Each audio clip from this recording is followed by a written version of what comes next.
Hi,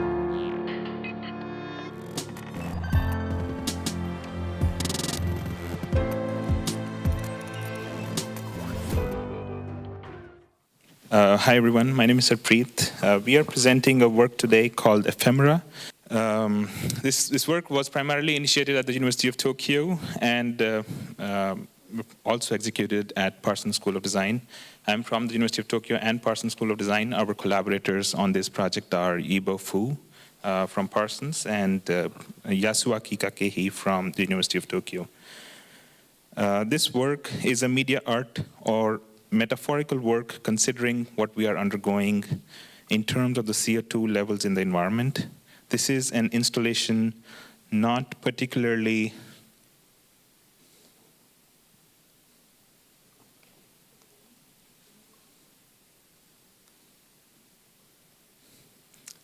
who should I point this to? Maybe. This is an installation not particularly about the materials themselves, but about melancholy, the meaning of the materials, not on the beauty of the imperiled fauna, but on their current transience.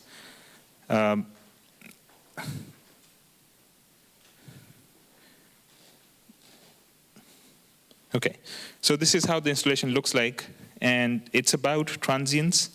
It's about the ephemeral media that allows us to communicate transience and the right material semantics that we're exploring through such a thing. We're not particularly going to go into details of the technicalities, although we are going to talk about it a little bit. But this work is more metaphorical, and it has stories attached to it that we want to highlight as well. The installation is composed of 10 glass vessels, as you saw on the previous slide. They are hydrophobically treated for controlled micro and nanostructures on surfaces. When carbonated liquid is poured onto the surface, bubble generation is activated, and bubbles of carbon dioxide of various sizes, they will stick onto surface at predefined points on surfaces. We can probably reduce the volume here, if possible. When carbonated liquid is poured, bubble generation will be activated, as you see, and an image will form in about 20 minutes, and you'll start to see what that image is as well. However, that image will also disappear in about 5 days, and that's where transience comes in as well. In transient works, usually, in many ephemeral works, durability is determined by the intrinsic material properties of offering partial or imperfect control. And the material semantics, as I mentioned at the beginning as well, meaning of the material, that shapes the overall perception of what you're looking at and what you're experiencing. So the ambiguous status of the ephemeral makes it as a powerful metaphor for expressing the nuances of memory and time and knowledge.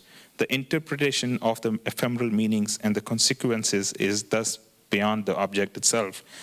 And so in many of these glass vessels that we created for the exhibitions that I'm going to talk about, the way we create them is we take these, let's see, sort of pretty dishes. Ignore the first part of the video. It looks like a commercial, but you'll see in a little bit on how we actually do this as well. So the carbon dioxide bubbles, they can be controlled. They are small bubbles that nucleate on hydrophobic surfaces. They can be changed from 0.5 millimeters to 6 millimeters in size, and thus creating the patterns that you were seeing on the screen. Such bubbles they're highly stable. They can last as long as 5 days, but their size will change over a long period of time. This is how you would design them. We have a software which allows you to create these bubbleized images. Then you go and cut this on a vinyl cutter. You create the patterns that you're creating, and you start to see these kind of patterns. There's a couple of ways of doing this. One using the chemical technique, and one using the desktop plasma technique, but they can be as big as 13 inches by 13 inches, which is about this size, and so it can have about 4,000 to 5,000 bubbles, so quite a lot. It allows us to create high-resolution images, such as the one that you're seeing on the screen right now. Okay, so inspired by Sylvester et al., these are the people who came up with the terms of ephemeral interfaces. We think these materials, they are neither fully virtual nor fully real. And we extend the temporality of the bubbles in this work. The process from initial nucleation, which is when the bubbles start to appear. This is about 20 minutes, and it depends on the saturation levels of carbon dioxide in the environment as well. Another researcher who are basically analyzing the ephemeral artworks, they call out ephemeral art as good to think with. Their impermanence, things that will not last forever, is a part of their aesthetic and the way they've come to act on the world as well. So in this context of the exhibition at a major venue, this is the kind of context that we set up. Our intention was to evoke emotions of sadness or mourning among the viewers over the endangerment of the species. So we went and analyzed the IUCN Red list and looked at many, many species, but specifically the ones across land, water, as well as land, water, and in the air as well, and amphibious creatures as well. And we found their black and white portraits that we would then bubbleize, and this is how those looked like. The vessels were fabricated with techniques that we talked about before, and they were bottom lit to increase the contrast of the images as well. They were specifically separated from each other, and they're laid on the floor, just as you see on your screen, on the screen, for viewers to do two things. For one, for viewers to bow their heads down or kneel as if they are paying homage to these species, to portray the vessels as final mementos of threatened species. And so for this work, we came up with this completely new media where we changed the wettability of a base to do this. And as I've said, we selectively modify the hydrophobicity properties of the surfaces to be able to create this narrative as well. So there's a whole video online on how to do this that we've already kind of looked into.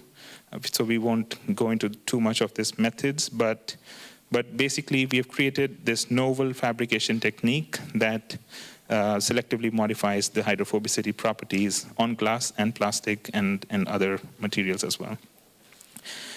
One of the French philosophers who studies images, Jean Louis, calls out the roles of images as an interface which we can act upon, manipulate, and transform. An image that vectorizes a relationship. And so in this work, we focus on the role of images as an interface which can evoke emotions and cultural context of a greenhouse gases and their effect on fauna. This is more related to the environmental imagination that we as researchers think that we all have lost, and the interpretation here is much more implicit than the techniques themselves. So we focus on the relationships of our relations with other species through evocative material such as this. This is ephemera. Thank you, and any questions are welcome as well.